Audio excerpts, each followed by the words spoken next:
I love you, Lord.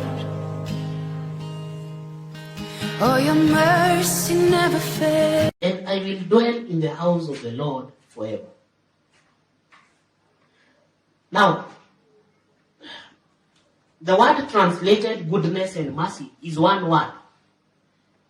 The Hebrew word chesed, H-E-S-E-D, but pronounced as chesed, C-H-E-S-E-D, chesed.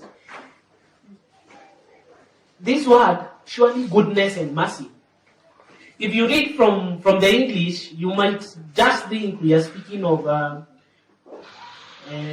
goodness. Uzuri na mapenzi yake atanifuata. Uzuri na mercy is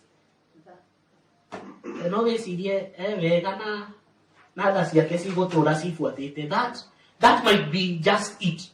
But if you look at the original word, the word chaste, it is one word which means steadfast love or loving kindness. The psalmist uses this word almost 120 times. And it is the word that is translated here, goodness and mercy, in the King James Version. And it is used to explain the love of God. You know, chaste is a deep word in that it is not merely speaking of a general love that God has for all of us, and He loves everyone, or like you would say you would go to a big crowd and you tell them I love you all. No. Chaste is a very specific speaks of a very specific love that is very covenantal.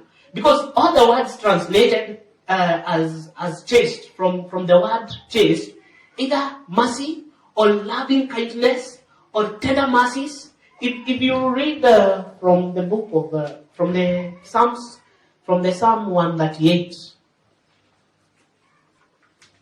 Psalm 38 and verses 8, King James, the Lord will perfect that which concerns me. Thy mercy, O Lord, endures forever. Forsake not the works of thy hands. And probably I would want someone to read from a different version. If the Lord vindicate me, your love, Lord, endures forever. Do not abandon the work of your hands. Yes, this word that the NIV calls love, the King James calls mercy, is that same word translated goodness and mercy shall follow me. The Lord will perfect that which concerns me. Thy loving kindness, thy steadfast mercy. You know, if you read from, we shall look even from other usages of this in Psalms, and some translations it calls it loving kindness. Others calls it steadfast love. Others calls it enduring mercy. You know, this word, the loving kindness of the Lord, it is to mean, it is a love that comes with an obligation. It is a love that will not move. It is steadfast and it is consistent. It is a faithful love, if I would say. It is a love that does not get exhausted. It is the best way is to think of a marriage partnership. You know, in as much as these two parties, they are not being forced to enter into love, but they are declaring before men and before God that indeed we shall remain faithful to each other. That indeed, you know, they want to take it a step further than just being partners. They want to declare to each other out of obligation.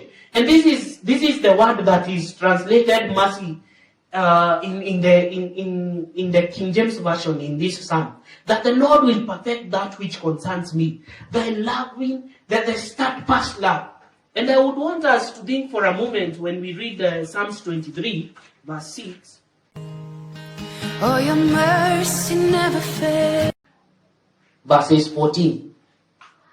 And verses 13. To him which divided the Red Sea into parts, and made Israel to pass through the midst of it, but overthrew Pharaoh and the host of the Red Sea. To him who led his people through the wilderness. For his steadfast love endures forever. To him who smote great kings For his steadfast love endures forever.